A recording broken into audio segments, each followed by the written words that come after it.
start. I'll just introduce our chairperson. Angela Haggerty did this for our last event. She's the editor of Common Space, columnist with the Sunday Herald, and co-presenter for Leather Together, which I think she's very good at, which is a weekly programme with the National, and also obviously a leading commentator in Scottish current events. So I shall hand over to Angela, who will be much better at this than I am. Hello everyone, can you all hear me all right? We're not squeaking still, everything's fine. Thank you all very much for coming out to this event tonight. Everyone ready to talk about economics on a Thursday? Excited? Independence movement really knows how to go wild, doesn't it? So we've got a great lineup of speakers, and I'm going to try and get started pretty quickly because we are a wee bit delayed, but a few things to say first.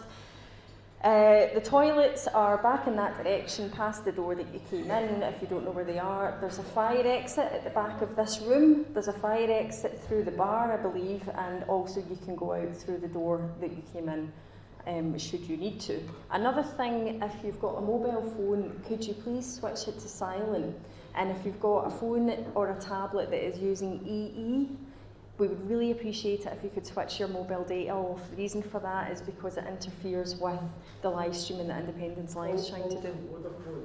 Also Vodafone, which is a wee bit unfortunate that I'm telling you that, and then I'm going to tell you the hashtag for this event. So if you wouldn't mind tweeting and using all your social media, it's the hashtag Scottish Economy, and it would be great if you can let other people know what's going on at the event tonight, and they can all try and maybe hook in, or they can watch via Independence Live as well. There's sign-in sheets at the door. If you haven't signed in yet, could you do that? They would really appreciate that if you could give them some contact information that they might be able to share around with organisations. Totally up to you, but it would be quite helpful. Also, there are raffle tickets, so make sure you get a raffle ticket because the prize is a bottle of Glenroth's single malt. And donations for this man here, Kevin Gibney at Independence Live, they're doing one of their fundraisers at the moment. The fundraising that they do at Independence Live enables Kevin to do this full time, and we really, really need it. So Kevin's got a family to support, and he can only do this and continue to do it with the support of the people that use the service. So please, if you've got a few quid to spare, chuck it Independence Live's way. They also have some books on currency for sale. I don't know if any of you were at the last event where we had a couple of speakers who had written books about currency. So if you didn't get to that event, or you did and you really fancied picking up a book but you never, they still have them here tonight, so you can get them at the door as well. So that's all the housekeeping out the way, and so we'll get straight to the panel of speakers. We've got a great panel of speakers for you tonight. We've got Dr. Craig Dalzell. He's a policy researcher at Commonweal.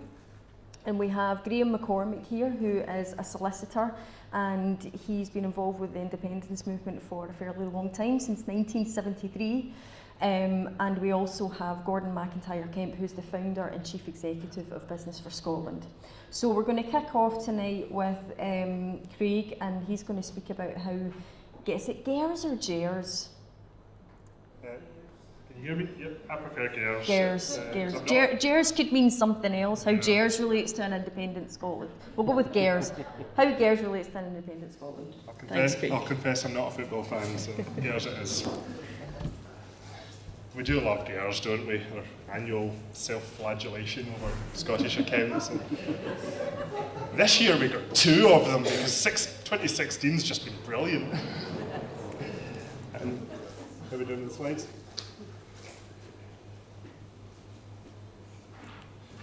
So, there's always that one figure that comes out of GERS that's splashed over the headlines, and it's a notorious deficit of £14.8 billion this year.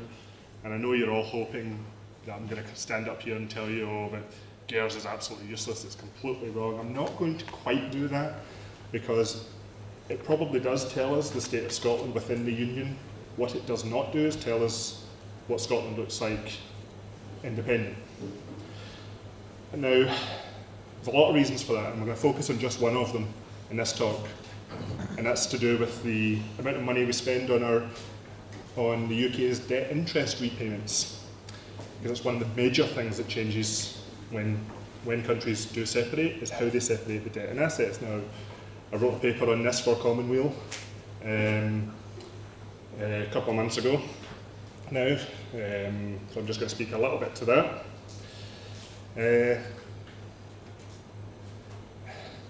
Last time in the debate, we didn't really talk about this. We had a little bit. We had Yes saying, we're going to take our share of assets and debts. We had No saying, well, you're not getting any of the assets, but you're getting all the debts. And then in that last debate, just before the vote, you had Alex Salmond saying, well, if we don't get the assets, well, I'm not taking the debts. But we didn't really go any further than that. So I'd like to just talk a bit more of the historical precedents, how countries actually separate. No, back one, please. Back a couple, please. Sorry, every time I just have to turn around and look at the slides, they get shut. Moved on one. I'll give you a wee thumbs up when I want it to go over. That's fine. So, if we actually look at what has actually happened in the last 30 odd years when countries have separated, you've got the examples of the USSR, Yugoslavia, Czechoslovakia. Quebec, while it didn't go independent, they talked about it a lot. They talked about it in far more detail than we did. None of these examples are exact parallels, but you can take lessons from them. You can take lessons in how not to do it from them. One of the big things is that when countries separate, sometimes the former country dissolves entirely. Czechoslovakia no longer exists in any legal form. The Czech Republic and the Republic of Slovakia were two entirely new entities. It's not always the case. Sometimes one of the new states claims continuing or successor status. Russia did this with the USSR. Go over. It wanted to do this because Russia wanted to keep the USSR seat on the permanent seat on the UN Security Council. The UK has already stated that it expects to do the same, so it will want to claim successor status to the UK if we go independent.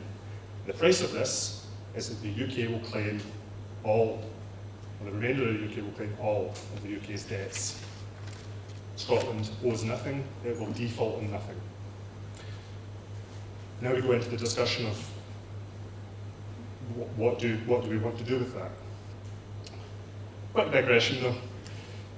We always hear this sort of fear that, oh, Scotland goes independent, our credit rating will drop and our bond yields will shoot through the roof. If you actually look at what happens, look at the credit ratings of countries around the world, there's a big spread in bond yields they pay. Some of them are negative. You can buy a negative bond yield in Germany. You can pay the German government for the privilege of taking your money. There's quite a lot of these. I think it's $1.6 trillion worth of government bonds around the world that are now in negative interest. Huge amount. We're not really sure what we want to do with this yet. The main take home is there's not that much difference in the bond yields that countries pay and our credit rating until we go below junk status, and Scotland will not be a junk status country. Standard & Poor's have said this, they would consider us an investment grade economy. So we can now look at the different models of how we do deal with the debts and assets. The simple one, a subtractive model, this is close to the one we used, or we talked about in 2014. We take our population share of the UK's debts, we expect a population share of the assets, however we want to denominate them. But UK might say, well, you're not getting this, you're not getting that. So we just subtract the value of them from the debt we take. That's fine. You don't give us the assets, we don't take the debt. What we then do is, instead of having this massive great amount of money owed to Westminster, we say, right, fine, we'll issue our own Scottish bonds, borrow our own money on our own terms, we'll just pay them off. That's the monkey off our back. We do this under our own credit rating, under our own bond yields. I've seen some estimates for that we would get some savings for that. And basically we save £800 million a year. just by going independent and using this simple model. But we can go further than that. Instead of a subtractive model, let's say, right, we're not getting the assets, we're not getting the debts, right? We start off with nothing. Start off with no assets, no debts. But there are some things that we do want from the UK. So we work out, what do we want? Some military equipment, some money to finance our central bank, our own independent currency, some money to set up embassies and whatnot. Total up the value of them, say about 50 billion worth of stuff. And we mortgage them against the same proportion of the UK debt. Do it this way, save 1.7 billion pounds a year. Again, that's more than 10% of the deficit gone. Just from that, just from independence. We can go further. This is a zero option. This is what happens when the successor state says, no, you're not having any of the assets. You're not getting anything, it's all ours. Great. This is a great opportunity. What do we want from the UK? A population share of Trident? What would we do with 14 nuclear warheads and no subs? With what? We've got we can't launch them. What would we do with 16% of an aircraft carrier with no planes on it? It's not going to float. Do we really want a 30-year-old patrol frigate? Or do we want to build our own in the Clyde? Do we want to build our own country from scratch? This is a great opportunity, and this is the model that I would really like us to think about. What does Scotland need? Then we'll go out and buy it, we'll build it, we'll do it ourselves. Do it this way, save £2 billion a year. We can go further. Quebec and actually Yugoslavia set a very important historical precedent. The idea of net historical contribution. You look at what a country has actually put into the former state compared to what it's taken out. And maybe Gordon can speak about this a wee bit later because he's written a lot about this, but I've seen estimates of since 1980, Scotland has put in over £220 billion into the Union above what we got back out. Subtract that from our debt, and we could well be in a position where the rest of the UK owes us money. That'd be interesting. Maybe about 1.2 billion a year that they owe us for what they've taken out of the country. Maybe we should have that discussion. And as I say, this is a model that is used and approved by the IMF. So this is a solid, international standard of how countries can separate. Well worth considering. So that's just one aspect of how we can reduce the deficit. It's just one aspect of what an independent Scotland means for our economy. What could we do by saving £2 billion a year? That would double the capital budget of Scotland. Massive opportunity for investment there. Or it would just reduce our deficit to more sustainable levels. It's not just the only thing we can save on. I've got another paper coming out. It's slightly frustrating because it's coming out possibly in the next week or so. And we went through GERS, and we went through all of the lines on it. We went through all the savings on debt interest, on military, on the civil service, on foreign affairs, on pensions. And I think you'll like the results. I won't say too much. I really want to give you the exclusive here. I don't want to speak too much to that. You'll like it. Keep an eye on the Common Space Common Rule website, allofusfirst.org, and you'll see it there when it comes out. This is all part of a bigger project called the White Paper Project. You've already seen that we remember in 2014 the Scotland Future White Paper, and it did cover what it could cover in the time that it had with the resources it had, but we've had time since then, as you've just seen, to look at these issues in far greater detail. We've produced papers on currency, we've produced them on debt, we've got ones coming out in deficit, we've produced a plan for a national investment bank, we've got papers coming out on defence, on customs and excise, on a citizen's income, loads of stuff coming out over the next couple of months. It's all getting wrapped up together into a big single white paper that we're going to be launching in the middle of January. I'm going to put a wee plea. If anyone has a particular expertise in any of these aspects and they want to come up and talk to us and get involved, please do. I'll be here at the end. Come give me your email address. If you're not, but you really want to see this work go faster and be even better, and you want to help us, allofusfirst.org/donate. We will take any contributions that you're willing to offer. We think this is important work, and we hope you do too. Thank you.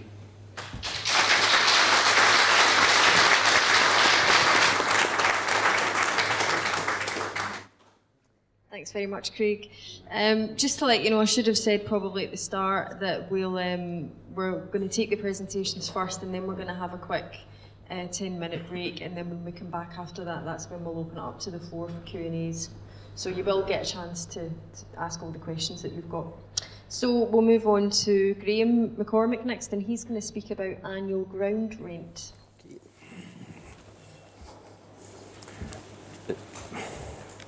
Is it okay if I actually stand behind John and I can hit him in the back every time I want the slide? So that, is that all right? We'll just do that.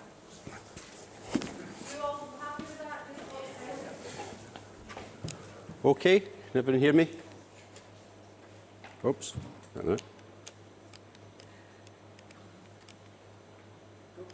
know. Is that us? No, I've got it up. Oh.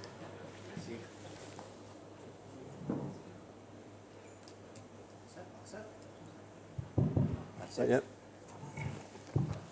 Okay, well, hello. That's a very interesting word because it reminds me of my father-in-law when he was doing his national service in the RAF in Norfolk. He met two young Danish ladies who had difficulty with his Paisley patois.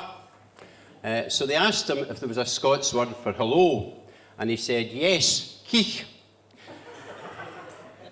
So I hope this isn't an indication of what you're going to think of my presentation tonight, but here we go. So it's annual ground rent, a practical approach by me. What's this about? Well, during and since the referendum debate, our opponents constantly undermined the economic case for independence based on the following points. Okay. Unionist claims which won't go away. And these apply regardless, of whether we've got Brexit or not, and these are the arguments that they will put the next time that we have a referendum. Oil revenues are volatile. If Scotland's public services are not subsidised, the UK taxpayers, then there would be massive public service cuts. We can't keep the pound sterling in independence. We might not want to keep it. Our credit status would be reduced, so government borrowing would be more expensive. Foreign investment would dry up and many would leave on independence, and personal and business taxation would increase with independence. So how do we answer these challenges? We establish a system of public revenue which does not rely on oil revenue, does not rely on the largesse, perceived or otherwise, of the UK taxpayer, does not increase personal or business taxation, allows for an increase in public revenue, avoids government borrowing, can be implemented under devolution as well as independence, and is not affected by what currency we use. So it's a small ask. So what is, oops, back one, please.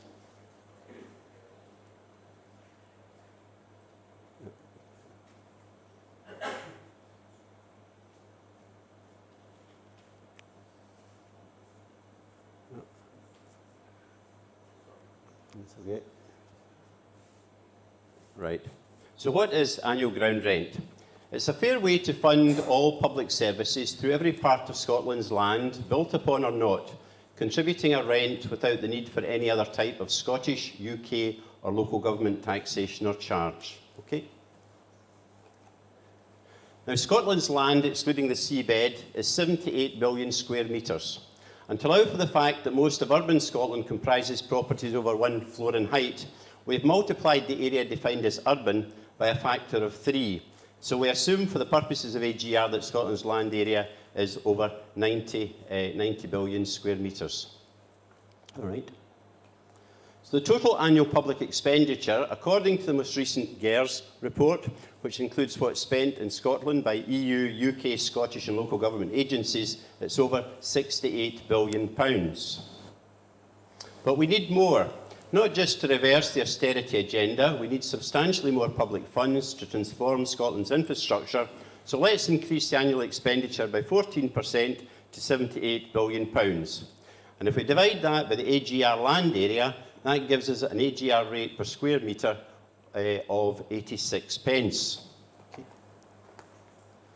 Would a flat rate not cripple farming and other land-intensive operations? Well, it would.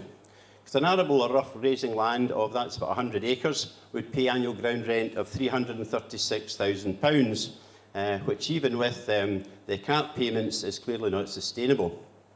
By contrast, a typical flat would only attract AGR of £63. So we need to identify our land types and allocate a rate for each type, recognising its contribution to and drain on the public purse. Okay. So the 4 land types in Scotland are basically rough grazing, forest and woodland, arable and urban. And I've shown the percentage of the total and also the total number of square metres in each land type. Setting a rate per square metre for each land type, what we take into consideration is the fact that most folk live and work in urban areas. Arable land is more productive than rough grazing. Forest and woodland is more productive than rough grazing. Most public amenities are in urban areas and through intensive use require increased management, repair and replacement. Urban areas create greater wealth through the knowledge economy from a smaller area. But there is a social and environmental imperative to protect and repopulate rural Scotland. So the suggested rates are as follows. For rough grazing, it would be 1.4 pence per square metre. With woodland, it would be 3 pence. Arable, it would be 3 pence. And urban, it would be a whopping £3.93 per square metre. And that shows you the totals they would have. So from that, you will see that actually the urban rate actually creates about produces about 98% of the total public expenditure that we would be, or the total public revenue which we'd be looking for. Now, how to calculate your annual ground rent? Each landowner or property owner would calculate his or her liability by calculating the area of his land and floor space by the land type's rate, make the calculation return online to Revenues Scotland, and pay the rent either in one payment or over 10 months. So if you've got a semi-detached house, for example, or a terraced house, you would calculate your floor area of your ground floor and your first floor, and also your garden ground. In rural settings, only buildings would attract the urban rate. In urban rate, liability for common property would be divided by the number of owners of the common property. So if you've got a flat and a tenement of 6, you would calculate your own floor area of your flat, plus you'd 1/6 of the close, the back court, etc., and any other area that you share in common with your neighbours. Landowners would be entitled to recover the annual ground rent from their tenants. Revenue Scotland would carry out spot checks and returns with hefty penalties for inaccurate or dishonest returns. The returns would be a public register, so everyone's return would be transparent and largely self-policing. Most properties in Scotland are not unique. They're very similar in many respects, so you could go in and see what your neighbour return is and see whether you felt that they were being honest or otherwise, and as a result of that, the register could be largely self-policing. Examples of your total annual household building contribution. An arable farm with a farmhouse would pay about £17,359 a year. That's for 100 acres. A rough grazing one would only be £8,417. But your average house with a garden would be £1,120. Your average flat would be £300, and your small shop would be the same. Now, rough grazing of 687,820,000 square metres would be £9,629,480. Now, the reason I put that figure down is that equates to the land holding which Mr. Anders Poulsen, the Danish gentleman who is Scotland's second largest, or until this week I think, was Scotland's second largest private landowner, and I think he's just about to become our largest landowner. Just now, he does not pay any tax on the land that he owns. He pays it on the buildings, but not on the land. Weirdly, he actually pays the Danish Treasury for these land holdings in Scotland. So he doesn't pay anything in Scotland just now, but he pays as he is a Danish taxpayer. Okay. Now, what a person average annual earnings will save, average annual earnings are roughly about 26,500. So you currently pay income tax and national insurance of roughly 4,400, council tax, Scottish water rates, an element of road tax, VAT. So your estimated total outlays or tax out of an income of 26,500 just now is £11,129. But with annual ground rent on an urban rate, you would pay £1,120. So you'd make a massive saving of over £10,000 a year. Some high-profile examples. Balmoral Castle, just the building. Currently Band H, its annual council tax is £2,700 because it doesn't actually go into the public sewers. The annual ground rent would put it up to nearly £55,000, and that's just the castle itself, not the outbuildings. BAE Systems Glasgow Yards. The combined annual commercial rates for Scotland and Govan is about nearly £490,000. With annual ground rent, it would be £4,634,704. However, BAE estimated annual net profit for 2015 alone from the Glasgow Yards was £150 million, of which the tax liability was about £30 million. And that would all be part of BAE's UK tax bill, which would be returned from their English registered office. So Scotland derives no credit for this in GERS. If BAE ran their Glasgow Yards as a separate business, they would save nearly £26 million in corporation tax alone, plus national insurance, VAT, and other things as well. So there would be a real benefit for commercial developments. Right, 180 hectares in Easterhouse. A couple of weeks ago, it was announced by Glasgow City Council that they were going to develop at long last 180 hectares of vacant ground over the next 20 years. In Easterhouse, 20 years, another lost generation in Easterhouse. Current council tax and commercial rates in this site is nothing. With annual ground rent in the site with no development, it's over £7 million. But the estimated AGR in a site with mostly two-storey properties would be over £10 million. Inverary Castle. Current Band H, again, is £2,700. Again, this is just the building. The annual ground rent would be nearly £46,000. Former Co-op HQ in Glasgow. This is just a wee example, just opposite my office. There was a 6-storey building there, the Coffin End, as we called it, and the commercial rates in that for a number of years have been nothing. There was a fire a couple of years, 2 or 3 years ago. It's a vacant eyesore site. It's still contributing nothing in commercial rates, but its owners have had the benefit of fire and rescue and police services. So the consequentials for you are no tax on income and endeavour, no tax on purchased goods and services, no tax on inheritance or capital, no need for tax advisors, so you can make all these accountants redundant, no council tax or commercial rates, no business taxation, no adverse effect on the market value of your home or business premises, certainty of how much you will pay at the start of any year, much higher disposable income for you to spend, invest and save as you see fit, and the opportunity for you to buy land as communities or individuals at lower prices. The consequentials for the big landowners are they can't sleep at night initially. There'll be a rush by large landowners to offload uneconomic land and buildings, thus initially reducing the market price substantially. They won't keep land which doesn't provide sufficient income to pay the AGR. They'll benefit, however, from all other assets not subject to inheritance or other wealth or capital taxes. It will be in their interest to develop, diversify and farm land they retain. And they won't claim ownership of land which is unproductive, which they presently do due to unspecific title boundaries. For example, the Duke of Argyll's titles originally said, "All inhale the lands of Argyll." So it was a brave person that would take him to court to try and establish that he didn't own part of the land unless they had a specific title to show that that was the case.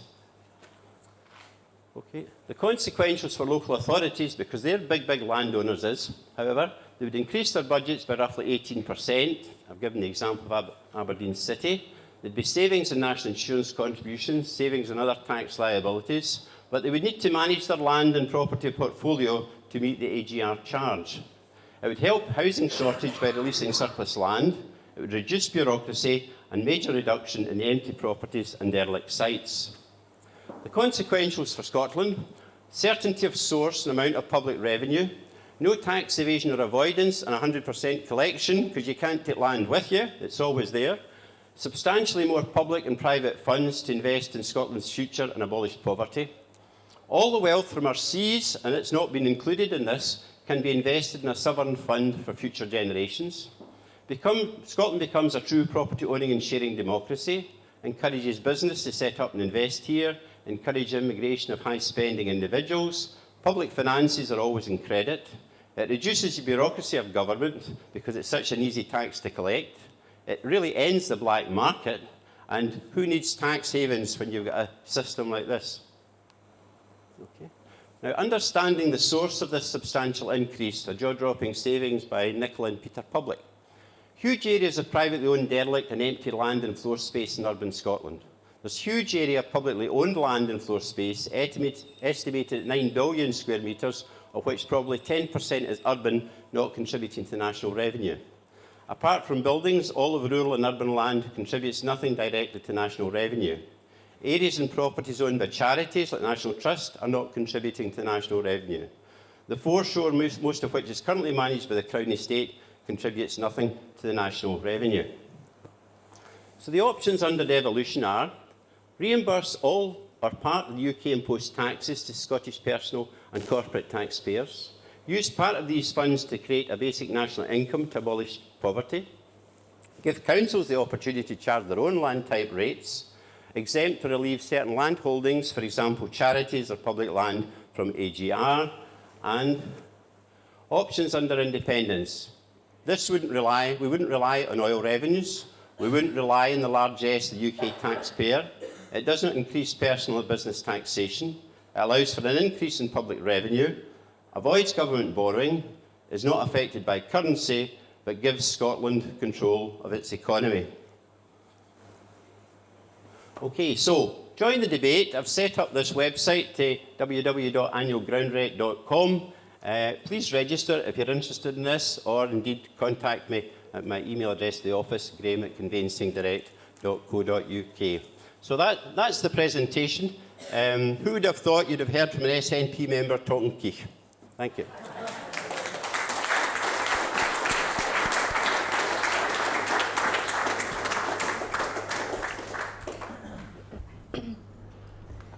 Thank you very much, Graeme. And we'll move on to Gordon McIntyre-Kemp before we take a quick break. Sorry, Gordon is going to talk about the post-Brexit economics of independence, I should have said. While this is being set up, I'm just going to pop down here. You'll be pleased to know I'm controlling my own slides, so hopefully we can get cracking. Yes, definitely, it's a slogan. Somebody should use that. Let's take back control of our slides. Yeah, so basically what I'm going to do is I'm going to run through how I think the situation is changing economics and politically with Brexit. I tend to talk for a long time once you've got a microphone in my hand, so what I'm doing is setting my clock, the timer there. And rather than bore you with a little bit about business with Scotland, which will set the scene for this, I'm just going to show you a quick video, which hopefully we've now got synced. They're all shaking their heads. No, okay, you'll get an idea then.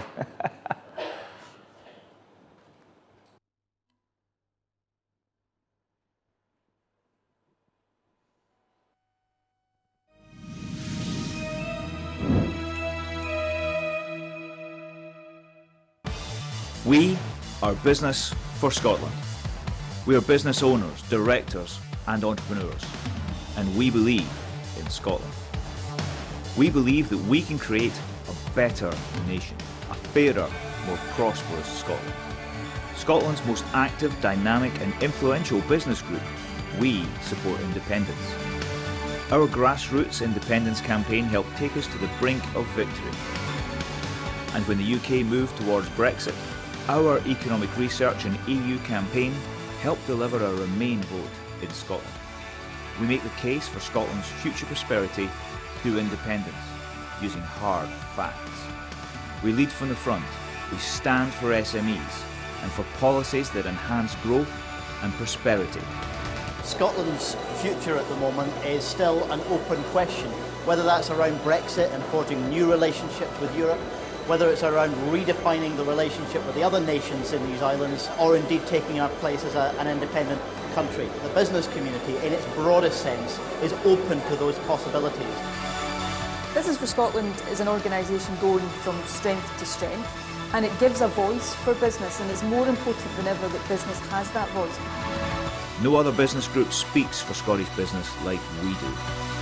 No other business group believes in Scotland like we do. We are business in Scotland. We are business for Scotland. I'll quickly switch that. How are we doing? Here we go, back again. I'll quickly switch that off before it says, please contribute to our crowdfunder, which is starting next week. There's too many fundraisers in the room.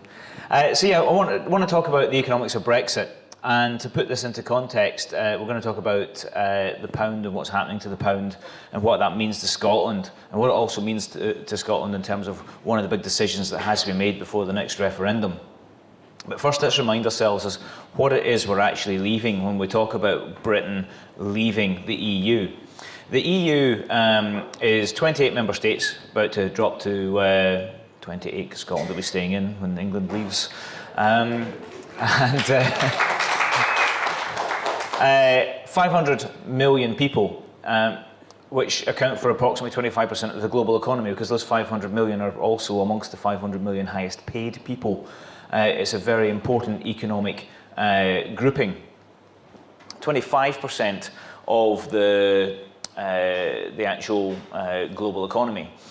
20 million companies of which to sell services to, and 26% of global services bought, but also 16% of manufactured goods. It just goes to show how important and how profitable being part of this single market can actually be. There's two things to point out here. People are saying, oh, we can trade with India. Yeah, in India, average manufacturing worker salary or pay 79 pence per hour. The United Kingdom, £7.56 per hour. Yeah, we do a trade deal with India, we're dead. We allow their products in here openly, like they allow our products there. It doesn't matter how many of them there are, we cannot compete. We've seen that happen already with even call centres. So the EU is important to us because it's protected for a high value manufacturing economy. Also, about 300,000 Scottish jobs are directly dependent or related to our EU membership, and I'm not saying, I never did say, that those would all go as a direct result of Brexit, but we've got to understand that quite a few of them will, if there is a hard Brexit. Now, how important is it to us? Well, it's up. You've heard Nicola saying 40% of our exports. I've calculated up to 45% of our exports. Craig and I were just talking about this. No one knows how much we export. No one bothers to calculate it properly. So my guess is as good as anyone's on that. But our exports to the EU have been growing significantly faster than to the rest of the world over the last 10 years, specifically food and drink, which is very, very important to us because it's all the ingredients are sourced here, the labour is here, and it's something that's very much in high demand. Scottish food exports have topped the 1.1 billion mark. You add drink in there, then it comes to about 5.1 billion. We export 125 pounds of whisky per second from Scotland. 125 pounds per second. I know you're doing a quick calculation dividing 125 by 30 pounds. Now you have to divide it by 3 pounds because there's no tax on these. This is how much it costs before the UK adds the tax on. It's about 3 or 4 pounds a bottle, average. We export to the United States as our biggest export market, but actually just take a look at France, Spain, Germany, etc. They are all within the EU, so you can see just how important it is to us. Now, when we talk about the economics of Brexit, you have to consider this particular promise. I think I was one of the first people to criticise it. I don't mean that I yelled at the television when I saw it. It was my research was actually used in debunking this. But basically, the UK media showed talked about the economics of Brexit as if it mattered, as if it would impact on every single part of the United Kingdom in exactly the same way, when it absolutely would not. Scotland, with 8.4% of the UK population, manages to pull down 17.4% of all the EU grants to the United Kingdom. So we do quite well, or significantly better, out of EU membership than the United Kingdom as a whole. Wales does even better than us, and so does Northern Ireland. Why Wales voted to leave, I'm not quite sure. Because I think a lot of people knew that. The net annual cost, when you actually take our population percentage share of the EU fees away from the grants we actually get, or the grants away from that, we end up with £97 million. That's all it costs for Scotland every year to be a member of the EU. Or if you want to put that, it's £18 per year for each of you in this room. £18 per year. Yeah, you couldn't take a friend to the cinema for £18. Not if you had popcorn anyway. It's not an awful lot. So what are we kind of giving up here? Well, this is interesting because I calculated and was told, I was a scaremonger when I said that a hard Brexit would mean a $7 billion loss of our GDP over 10 years, and everyone said that's just ridiculous. That now Gordon, who was criticising Better Together for scaremongering, is actually scaremongering. And then the I've forgotten its name now. The Fraser of Allender Institute, thank you, should have just read my own slide. The Fraser of Allender Institute came out with a figure just a few weeks ago saying 8 billion. Now, when a nationalist economist says 7 billion, and an institute which has got very much unionist leanings and comes out with 1,000 million more damage to the economy than I have estimated, you should probably start getting very worried. I'm always conservative in that respect, anyway. And they also said that there'd be up to 80,000 job losses at the worst case scenario of a hard Brexit. And since that research, we've now had it confirmed there's going to be a hard Brexit. We know that's the case, unless the High Court has something to say about it, which would knock £2,000 off the average annual wage. Now let me ask you a question. £18 per year or £2,000 off the average wage that you all earn?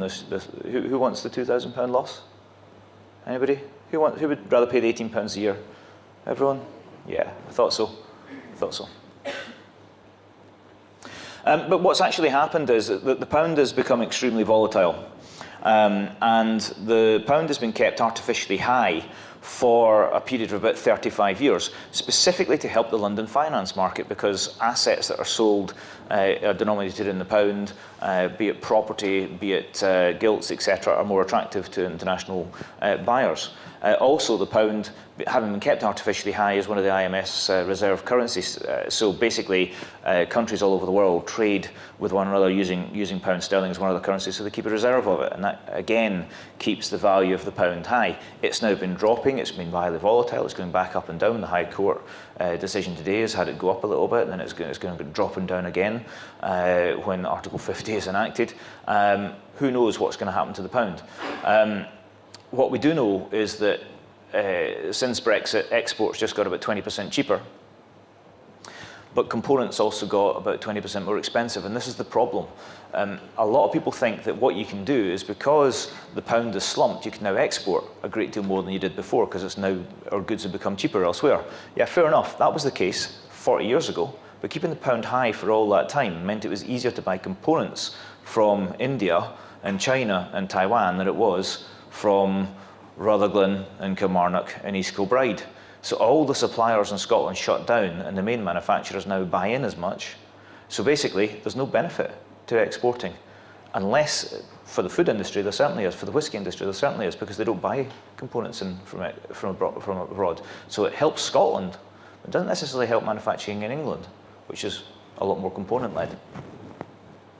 So there are no clusters surrounding the manufacturers, and therefore there can be no march of the makers.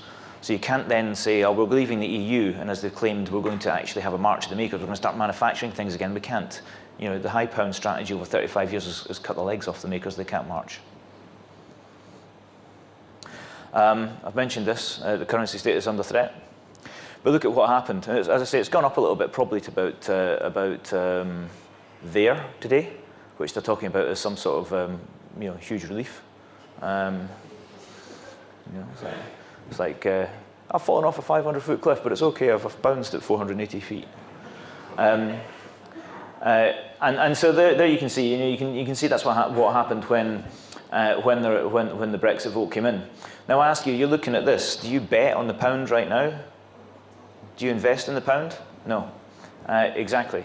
And so basically, the UK has a massive, as a result of the pound being so artificially strong, as a result of imports being so cheap, we now import too little and import too much and export too little. And we have a terrible balance of payments. We've been covering that with debt. We've been covering that with foreign inflows of investment. Hold on a second. Nobody's going to be interested in buying our debt at this point now. So, you think austerity was bad. Wait till Brexit starts to really hit. It's going to really hurt. So I want to talk about the political direction of travel. I'm not going to get through all of this, but I'll show you one slide at the end that will give you a hint for some of the questions you might want to ask. First of all, I want to say I actually feel quite sorry for this lady. She's between a rock and a hard Brexit. David Cameron wanted a majority.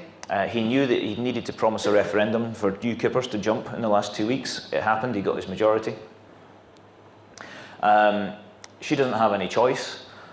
Because if she tries to go for a soft Brexit, there's a lot of people saying, oh, there's regret, that a lot of people are now no longer happy that they voted. Yeah, they're not, right? The polls are telling us that it's dropped 1 or 2%. They'd probably still win if they did it again. And even if it went down to 45%, if you can triangulate the 45%, you can win almost every seat, as we found in Scotland. In England, it's even more the case. So if she tries not to have any immigration curbs, if she tries to maintain freedom of movement in the single market, then she opens the door for these guys. Now, right now, that party is dead. Yeah? If the Parliament votes against enacting Article 50, it would be suicide, because they would win a majority the next time round in England for sure. They'd be able to triangulate the Leave vote very easily. Compare that to the situation we've got here in Scotland. We're seeing a plan, new innovation hubs to increase trade in Berlin, Brussels and Paris. We're seeing a doubling of the Scottish Development International presence internationally. And this is one for you, Craig. Do you know that the Labour government in Scotland decided that the UK Trade and Investment Department wasn't promoting us well enough? So they set up SDI. We still have to pay for the UK. And then we have to pay for our own SDI.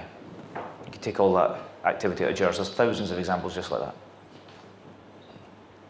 that. Dedicated trade envoys for key markets and a board of trade to promote internationalism and advise Scottish trade ministers. So you've got a government with a plan, but actually no real power to implement it. And then you've got the Westminster government that doesn't have a plan. I mean, it's not a case of, during the referendum, we used to say, Alex Salmond doesn't even have a plan B on currency. Yeah, after the High Court decision today, they won't even have a plan A on Brexit. They don't even understand what Brexit is or what it's going to do, because they believe in some sort of old-style British Empire greatness that we will somehow work our way through. And if you think I'm exaggerating, let's see about the clarity we have got. This was the first time she's had a cheer in Scotland. This lady tried to become Prime Minister and she almost managed it. And she's been letting the cat out of the bag. She's been telling people exactly how we're going to export our way out of trouble. She says countries like Japan have a growing hunger for classic British items like afternoon teas.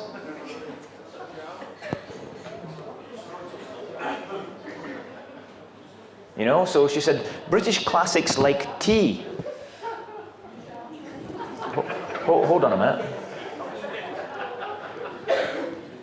Well, we did steal the tea bushes from China and plant them in our colony, India, in order to try and destroy the Chinese tea trade, but I don't think we'll be selling tea to China and India. However, jam, yeah, fair enough, and biscuits, yes, some shortbread, etc., could provide a major boost to the economy. Okay, so let's get a bit more specific. What did she actually say were world-famous brands or items that people want to buy from us? Well, here's the list she gave. She was very detailed. She said Scottish salmon, fair enough. Welsh beef. Is there such a thing? Is it not just meat? And Northern Irish whiskey. Now, I'm not slagging off Bushmills at all. It's not bad, but it is just one distillery, and I believe the malting happens in Scotland and is carted over there, so that's just why it's not so bad. But the world is not clamouring for Northern Irish whiskey, folks, and I know English cheese when I hear it. But why have I put up a jam here? And this is interesting because I actually have taken a few afternoon teas over the years, and the last 3 that I've had, this is the jam that have been served.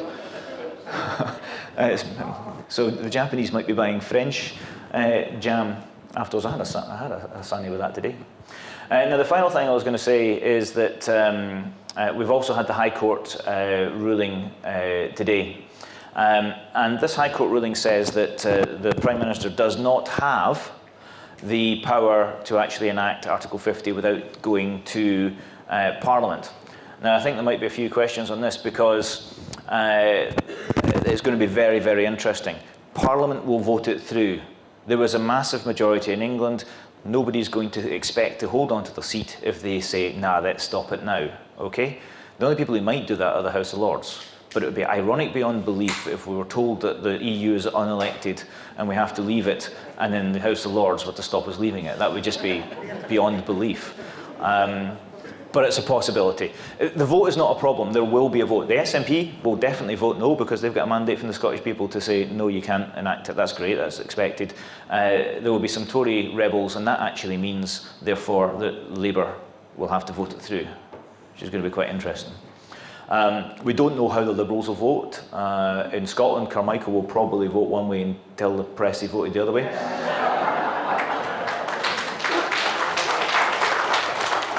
I know how I voted, but I'm not telling you. But it's not the vote that's the problem, it's the amendments. And what I would suggest the Scottish Government does is it tables amendments to this bill saying that Scotland should be allowed to represent itself in talks with the EU in order to maintain its access to the single market. That if Brexit goes ahead, Scotland needs a special deal because we didn't vote for it and there's no mandate for it here. There'll also be amendments suggesting that one of the things that the negotiators must do is retain access to the single market, retain access to the customs union. Theresa May is petrified of this happening. So she's going to appeal this. She's going to appeal to the Supreme Court. But don't worry, if the Supreme Court turn it over, she can always go to the European Court of Justice. She can go to the European Court of Justice and ask them to overturn the decision made in the UK Supreme Court so as we can actually quickly leave Europe. I'm not making this up, that is the system. Anyway, so Theresa May doesn't even have a plan A for Brexit, and that is a huge problem. Now, I'm going to stop now, but here's a quick clue as to some of the decisions, I was just going to quickly run you through this, but this is why I think we lost, and I think that's what we've got to talk about, is why we lost last time and how we're going to win next time. And you're hearing some interesting suggestions in terms of our economy, in terms of policies we could put forward, but the one thing I would say is that we were too nice. The one thing that I think we need to change is because right now there is only one certainty, and that is uncertainty. There is no upside to Brexit economically for Scotland at all. Now, some people might go, I don't like the EU. Yeah, but we're going to be bankrupt because of Brexit, whether you like the EU or not. And so basically, we need to point out all of the problems, the economic problems that are coming. I'm not saying we need to be Project Fear, we just need to not be too nice like we were last time and actually point out the downside of staying with Westminster because we failed to do that properly. Thank you.